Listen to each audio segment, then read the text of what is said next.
You're here about the Pokemon of the Year that has been voted on collectively by the internet and declared by the Pokemon YouTube channel, Google, Nintendo, and collectively the Pokemon community. So sign in, sit right down, and we'll get right into this list.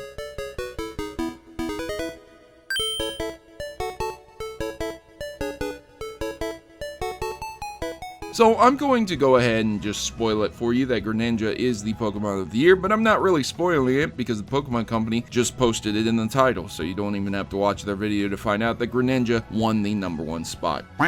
Yes, that's true. But there's several other Pokemon that made the list, and I want to talk about them very, very briefly. So let's go ahead and go down the list and talk about them. Some things that stand out to me is that Gengar from Generation 1 all the way back from Gen 1. Gengar is a very noticeable Pokemon. He's been around for a very, very long time, ever since the iconic intro between his battle with Nidorino. He does very, very well with fashion. I've seen him on hats. I've seen him on sweatshirts. So it's no surprise that he made the 10th spot. Again, Gardevoir and Rayquaza making top spots as well. Again, callbacks for Generation 3. A lot of people started their journeys at Generation 3. They really loved the rebooting of the series at Generation 3. And Rayquaza being the Sky Dragon introduced to Pokemon Masters probably gave it a nice bump for people who enjoy and play that game, as well as Alpha Sapphire and Omega Ruby, the remakes of Generation 3. That's pretty cool. A lot of people probably recognize that from the anime series, but again, a Generation 3 callback. Garchomp being Generation 4, and Cynthia's champion Pokemon, again being introduced in Pokemon Masters recently. Garchomp is Cynthia's ace in the hole, and a lot of people really enjoy Garchomp. It made a lot of appearances in the anime, which is probably why a lot of people really enjoyed it as well. Sylveon and Umbreon, two Eevee evolutions. That's pretty cool. Not exactly the ones that I would have voted for personally, but hey, I do like Sylveon and Umbreon quite a lot. Everybody loves Umbreon.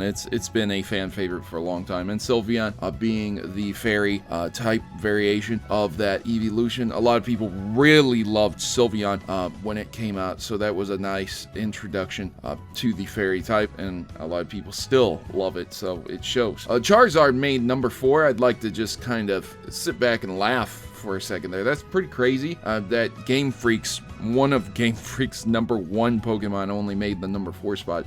They really love Charizard over there. I think everybody understands that. But it only made the #4 spot, and I think people collectively around the world, when they look at Pokemon, they really do identify with certain Pokemon like Charizard being the forefront and the face of Pokemon, despite Pikachu supposedly being the face. I do think they really love Charizard. Mimikyu made #3 spot, clearly from the revisions of Ultra Sun and Moon, and the push for Mimikyu in the anime with Team Rocket, Jesse, and James and Meowth. That's probably why it got put up there. A lot of people really just love the design and the idea behind Mimikyu, so I can't knock them for that. And then Lucario made #2. Lucario has been a very popular and prominent Pokemon ever since its first introduction as well. So yeah, not really a surprise there. Lucario has made multiple appearances from movies to the anime to the game. Yeah, Lucario's a pretty cool Pokemon. And then finally, the winner would be Greninja. A lot of people really love Greninja just due to the simple fact of Ash's Greninja. That was one unique and special Pokemon, so they probably identify with that very, very well, and that's probably why Greninja got quite a lot of votes. Not to mention that it has great abilities in the game, and it is a great and unique, cool-looking Pokemon. Who wouldn't want a ninja Pokemon being first place? Do you guys think that this list is accurate? I'd like to just point out that Pikachu is nowhere to be seen on this list, so maybe